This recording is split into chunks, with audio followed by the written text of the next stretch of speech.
Hey, welcome to Graphic Policy Television, GPTV. I'm Brett. In my hands is Frank Miller Presents Pandora #2.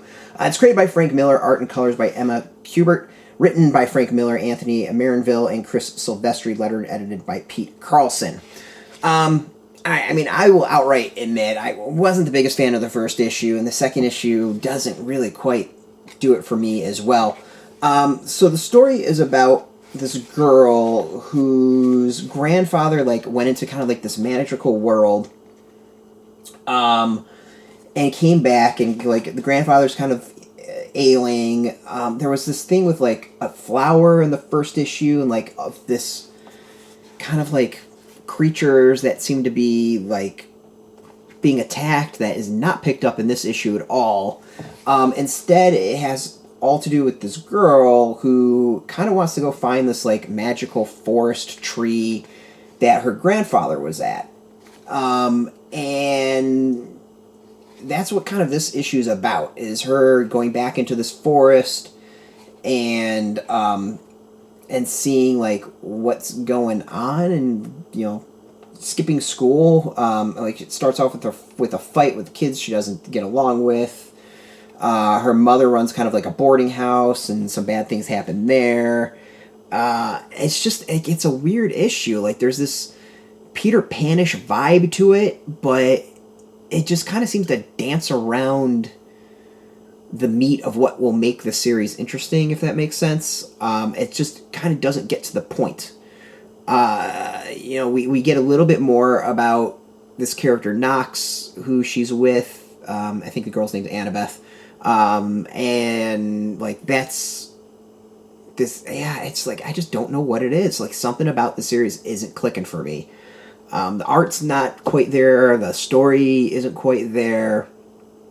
It gets kind of interesting at the end of, the girl's responsibilities kind of cause, her lacking, or pushing off her responsibilities, causing issues in the real world.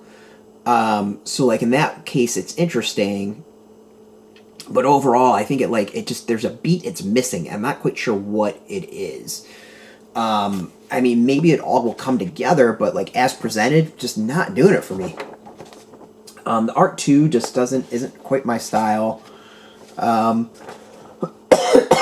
Excuse me. It feels like a weird McFarlane Capullo mixed with the Max a little bit, a little bit of the, but not necessarily in a good way. So I don't know what it is. It just feels like an issue in a series as a whole that's misfiring. I figure this might be a concept I would enjoy, but I don't know. The story just is not interesting. It's not getting to the point. It's not getting to the meat of it. It just kind of drops the interesting aspects of it. So I can't recommend it. I'm sorry. Sorry, getting over some illness. You can go get yours out now in comic shops. We got a link beneath this video where you can purchase yours.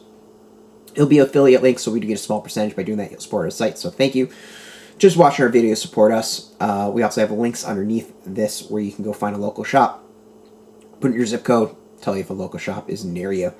Go hit them up first. If you want the latest comic news, you hit us up every single day at graphicpolicy.com. We're on Twitter, Facebook, YouTube, Tumblr. Try not to cough again.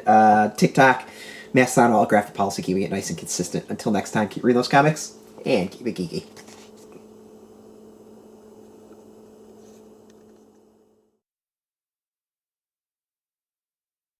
Hey, thanks for watching the previous video from Graphic Policy Television. Just by watching, you help support our site. Thank you so much. Now, if you're watching these videos, you probably care about geeky things like movies, television, comic books, toys, games, video games, you name it. You can go and subscribe right now to our YouTube channel to stay in touch and catch all the new videos, or check out our website at graphicpolicy.com. There's a nice link on this end of the video. But as always, thank you for watching. Keep on rocking and keep it geeky.